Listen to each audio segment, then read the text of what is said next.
నమస్కారం అండి. నేను మీ Rasool Khan, astronumerology coach and consultant.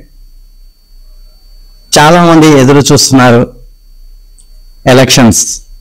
అందరూ ఎలక్షన్ బిజీలలో ఉండడం ద్వారా ఇంతకీ ఏ పార్టీ గెలుస్తుందా మన ఆంధ్రప్రదేశ్ వైపే ప్రతి ఒక్కరి చూపు పడింది.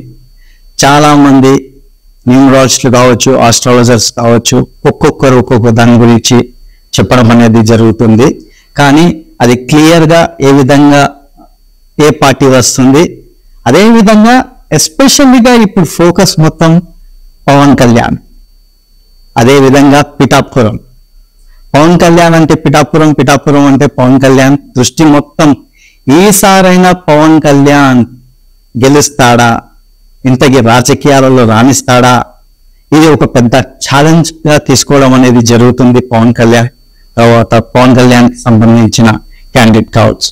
అంటే ఇప్పుడు నేను ప్రీవియస్లోనే చెప్పాను, 2024లోనే చంద్రబాబు గారు అండ్ పవన్ కళ్యాణ్ యొక్క కలయిక ఒక ప్రారంభం అనేది చాలా పవర్ఫుల్ గా ఉంటుంది. వీరి యొక్క కలయిక బలాన్ని చేకూరుస్తుంది. అదే విధంగా వీరు ఖచ్చితంగా ముందు వీరి యొక్క ఫ్రెండ్షిప్ అనేది గట్టి పడుతుంది అనేది కూడా నా యొక్క షార్ట్స్ వీడియోలో మీకు చూస్తే అర్థమవుతుంది. సో ఎందుకంటే ఎప్పుడైనా కూడా ఏ వ్యక్తి అయినా కూడా ఒకసారి ఓడిపోతే ఇంకా జీవితంలో గెలవలేడు అని అనుకోవడం చాలా మూర్ఖత్వానికే దారితీస్తుంది. ఎందుకంటే ప్రతి ఒక్కరి జీవితంలో ఎక్కడో ఒక చోట ఓడిన తర్వాతనే గెలుపు అనేది సంభవిస్తుంది అనేది కూడా మనకు తెలిసిన విషయమే. అంతేగాని ఒక్కసారి ఓడిపోతే అంటే మనమైనా కూడా ఇంటర్వ్యూస్కి వెళ్తుంటాం, ఏదైనా ఇంటర్వ్యూస్ లో ఫెయిల్ అయిపోతే ఇంకొక జీవితంలో మనకి జాబే రాదు అనుకుంటే కష్టం అవుతుంది. మన ఇండియన్ క్రికెటర్స్ కూడా ఒకసారి ఓడిపోవడం, ఒకసారి గెలవడం అనేది జరుగుతుంది. సో ఇవి ఒక స్పోర్టివ్ గా తీసుకోవాలి. ఎప్పుడైనా కూడా చూడండి, ప్రతి ఒక్క విషయం కూడా మనం స్పోర్టివ్ గా తీసుకోగలిగితే చాలా బాగుంటుంది. హెల్తీ రిలేషన్ అనేది మెయింటైన్ చేయగలుగుతాం. అంతేగాని మనం ఒకరి దిక్కుని ఒకరి పక్షాన మాట్లాడడం, అక్కడ మంచి వైపు ఉంటే మనం మంచి మాట్లాడాలి, చెడు ఉంటే అది వాటిలో చెడుని బయట చూయించాలి. అంతేగాని ఎవరికో జరుగుతుంది నష్టం అనుకుంటే ఆ యొక్క నష్టము అటు ఇటు తిరిగి చివరికి మా దగ్గరికి కూడా రావచ్చు. కాబట్టి మనం ఒకరికి మంచి చేస్తే 10 మంది మనకి మంచి చేస్తారనేది నానుడు ఉండనే ఉంది.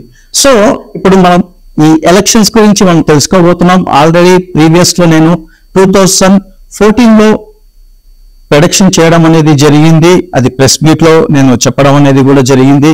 అదే విధంగా 2019లో కూడా నా యొక్క ఫేస్బుక్ అకౌంట్ లో నేను ప్రొడక్షన్ చేయడం అనేది జరిగింది. 2024లో అంటే 23లో తెలంగాణ యొక్క ఎలక్షన్స్ లో నా యొక్క ప్రొడక్షన్ ఫెయిల్ కావడం అనేది జరిగింది. సో ఇప్పుడు 2024లో మన యొక్క ఆంధ్రప్రదేశ్ లో ఏ పార్టీ అని గెలుస్తుంది, ఏ పార్టీ అనేది వస్తుంది అనేది దాని గురించి తెలుసుకునే కన్నా ఇండివిజువాలిటీగా నేను ఒక్కొక్క దాని గురించి చెప్పబోతున్నాను.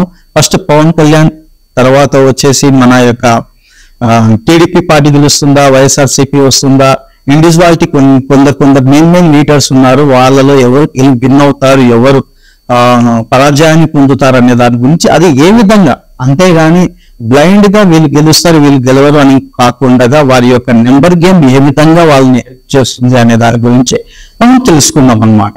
అంటే ఇక్కడ ఫెయిల్ కావడానికి కొన్ని కారణాలు కూడా ఉన్నాయి, బాగా గుర్తుపెట్టుకోవాలి. ఎందుకంటే సబ్జెక్ట్ ఈజ్ వెరీ గుడ్, నేను ఆల్వేస్ చెప్పాను నేను. ఎందుకంటే వాళ్ళు ఇచ్చే డేట్ ఆఫ్ బర్త్ లు మనకి గూగుల్లో సెర్చ్ చేస్తాం జనరల్ గా.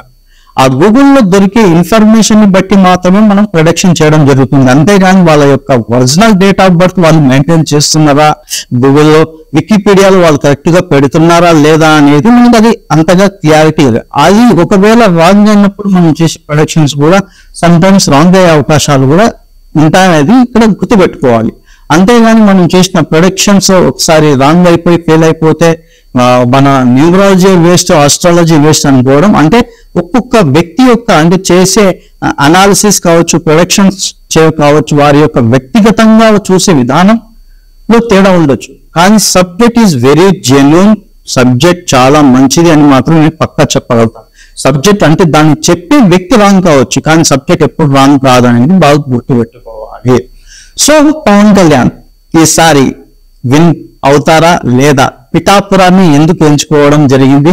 పిఠాపురం యొక్క నేమ్ నెంబర్ ఎంత, తర్వాత వచ్చేసి వాళ్ళు నామినేట్ చేసిన డేట్, తర్వాత వారి యొక్క కౌంటింగ్ అంటే ఓటింగ్ డేట్ తర్వాత కౌంటింగ్ డేట్ వీళ్ళకి అనుకూలంగా కలిసి వస్తాయా లేదా అనే దాని గురించి మనం ఈరోజు తెలుసుకోబోతున్నాం.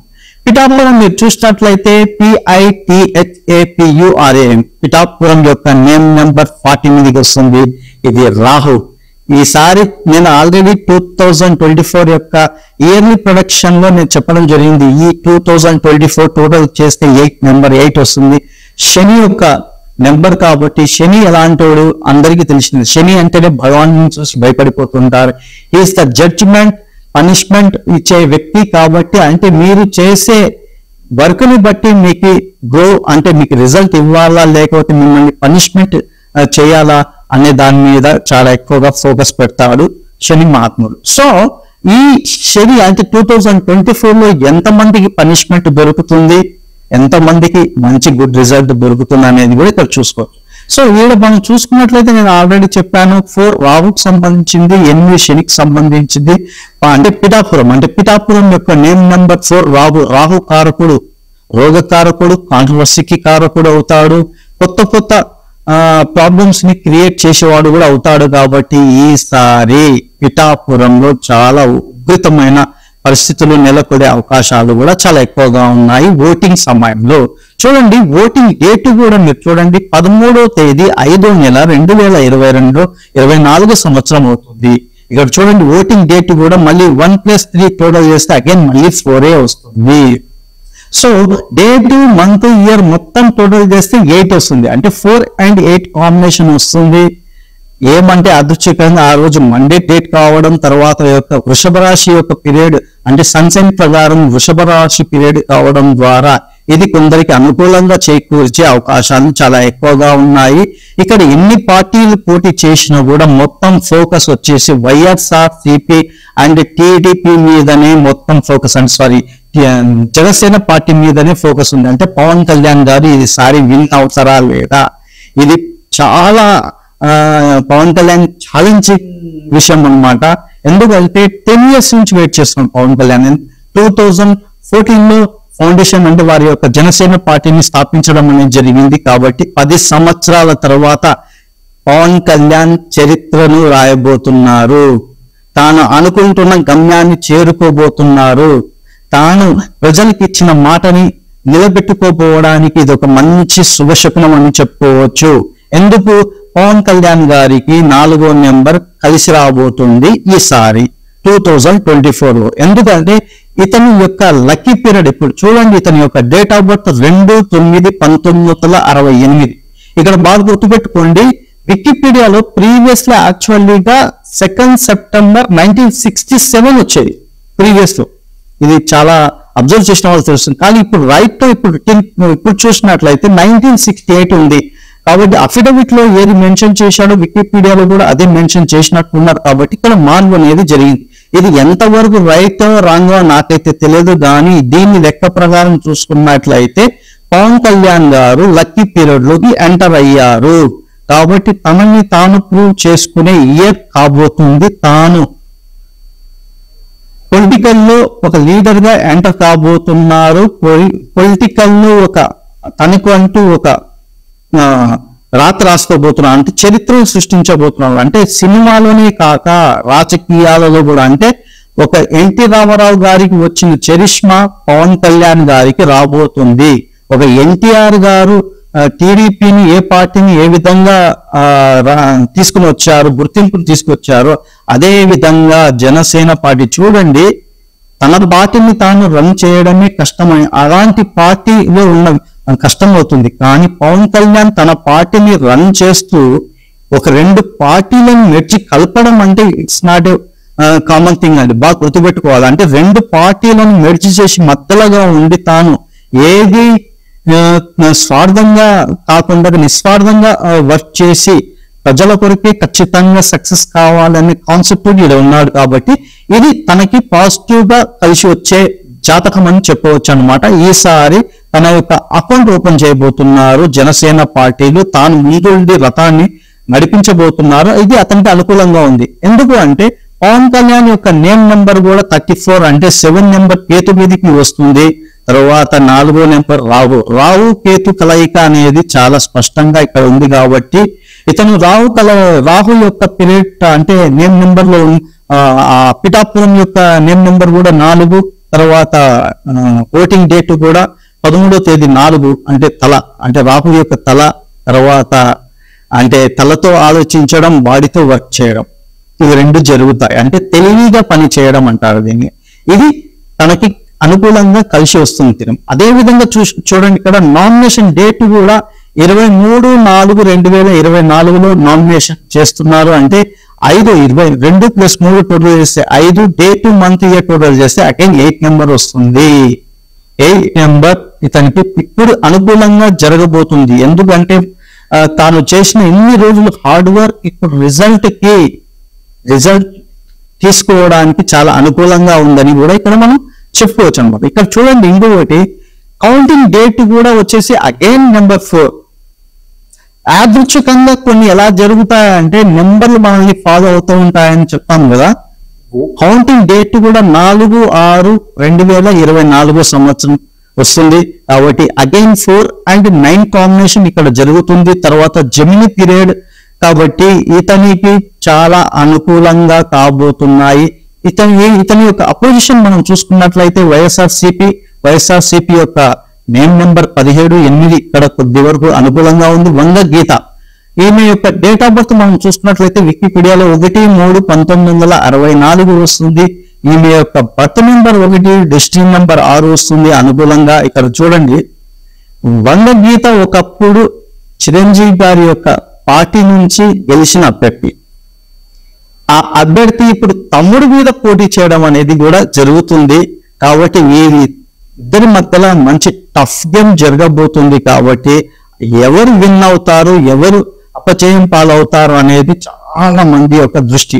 ఇక్కడ మనం చూసుకున్నట్లయితే ఈ యొక్క దాంట్లో వీరిద్దరికి ఎక్కువ టఫ్ జరుగుతుంది. కాబట్టి కాంగ్రెస్ కొన్ని ఓట్లు చీల్చడానికి ప్రయత్నం చేయవచ్చు. కానీ ఇక్కడ మొత్తం ఫోకస్ మొత్తం JSP Janasena party and YSRCP మధ్యలోనే యుద్ధం జరగబోతుంది. ఈ యుద్ధంలో బీజేపీ తర్వాత టీడీపీ యొక్క సపోర్ట్ తోటి పవన్ కళ్యాణ్ విన్ కాబోతున్నారు అనేది ఇక్కడ మనం పక్కా చెప్పుకోవచ్చు. ఎందుకంటే వంగగీత గారు తాను అన్లక్కీ పీరియడ్ లోకి వచ్చారు, కాస్త ఈడ ఇబ్బంది కలుగుతుంది. తర్వాత ఆమె యొక్క నేమ్ నెంబర్ కూడా 39 నేమ్ నెంబర్ కాబట్టి ఈసారి ఆమె తన యొక్క పదవిని కోల్పోవడానికి ఎక్కువగా అవకాశాలు ఉన్నాయని కూడా మనం ఇక్కడ చెప్పుకోవచ్చు అన్నమాట. సో ఎవరు ఎక్స్పెక్ట్ చేయని విధంగా తన మీద ఎన్నో రూమర్స్, ఎన్నో కాంట్రవర్సీస్ వచ్చిన తర్వాత దాన్ని నిలదొక్కుకొని తాను ఇచ్చిన మాటను నిలబెట్టుకోబోతున్నాడు పవన్ కళ్యాణ్. సో సినిమాలో ఏ విధంగా తాను ఒక ట్రెండ్ని సృష్టించాడో అదే విధంగా రాజకీయాలలో కూడా ఒక ట్రెండ్ని సృష్టించబోతున్నాడు. ఎప్పుడైనా ఎవరైనా కూడా పుట్టుకతోటే అన్ని విద్యలు నేర్చుకోరండి. రాను రాను తాను ఏదైనా సబ్జెక్ట్ మీద ఇంట్రెస్ట్ ఉంటే అది ఏ విధంగా నేర్చుకోవాలి, దాన్ని ఏ విధంగా ఎక్స్ప్రెస్ చేయాలనే దాని మీద ఇది పవన్ కళ్యాణ్కి బాగా వెనుక పెట్టిన విద్య అని చెప్పుకోవచ్చు. అంటే ఒక ఏదైనా సబ్జెక్ట్ ని క్రాప్ చేయాలి, బాగా క్రాప్ చేసి దాన్ని నేర్చుకోవాలి, దాంట్లో ఇన్వాల్వ్మెంట్ అవ్వాలి, దాన్ని ఫుల్ ఫ్లెక్స్డ్ గా వర్క్ చేయడంలో పవన్ కళ్యాణ్కి ఇది చాలా ప్లస్ పాయింట్ అవుతున్నాయి. తర్వాత పబ్లిక్ తోటి కూడా చాలా దగ్గరగా ఇంటరాక్ట్ అయ్యి వాళ్ళకి కావాల్సిన విధంగా, అంటే ఇక్కడ సబ్జెక్ట్ పరంగా మాత్రమే తను ఎక్స్ప్లెయిన్ చేస్తున్నాడు. కాబట్టి ఈసారి గన్ షాట్ గా పవన్ కళ్యాణ్ గారే విన్ అవుతారని నేను ఖచ్చితంగా చెప్పగలను. సో ఇవన్నీ అనుకూలంగా వస్తున్నాయి పవన్ కళ్యాణ్ గారు. చాలా మంది ఏమనుకుంటారంటే 8వ నెంబర్ అన్లక్కీ నెంబర్, 4వ నెంబర్ కూడా నేను కూడా చాలా అంటే కాంబినేషన్స్, అంటే ప్రతి నెంబర్ కూడా డిపెండ్స్ అపాన్ సిచ్యుయేషన్ ని బట్టి బిహేవ్ చేస్తుంటాయి. మంచి నెంబర్ అనుకునేది కొన్ని సమయాల్లో మనకి అన్లక్కీ కావచ్చు, అన్లక్కీ అనుకున్న నెంబర్ కొన్ని సందర్భాలలో పాజిటివ్ గా కూడా కలిసి వచ్చే అవకాశాలు చాలా ఎక్కువగా ఉంటాయి అనేది కూడా మనం ఇక్కడ తెలుసుకోవచ్చు. సో ఈసారి పవన్ కళ్యాణ్ గారు విన్ కావడం సాధ్యం. ఇది ఎవరు ఏమి చెప్పినా, ఏ ఆస్ట్రాలజర్ చెప్పినా, ఎంత పెద్ద ఆస్ట్రాలజర్ చెప్పినా కూడా ఇది పవన్ కళ్యాణ్ గారికి మంచి గడియలు లేవని చాలా మంది చెప్తున్నారు. కానీ ఇది ఆ గడియల్ని తాను ఖచ్చితంగా సాధిస్తాడు. తాను అనుకున్నది మాత్రం ఖచ్చితంగా సక్సెస్ కావడానికి న్యూమరాలజీ నెంబర్స్ మొత్తం అనుకూలంగా పవన్ కళ్యాణ్ గారికి అనుకూలంగా ఉన్నాయని మనం ఇక్కడ తెలుసుకోవచ్చు. ఒకవేళ కనుక ఈ వీడియో మీకు నచ్చినట్లయితే లైక్ చేయండి, షేర్ చేయండి, సబ్స్క్రైబ్ చేయడం మాత్రం మర్చిపోకండి.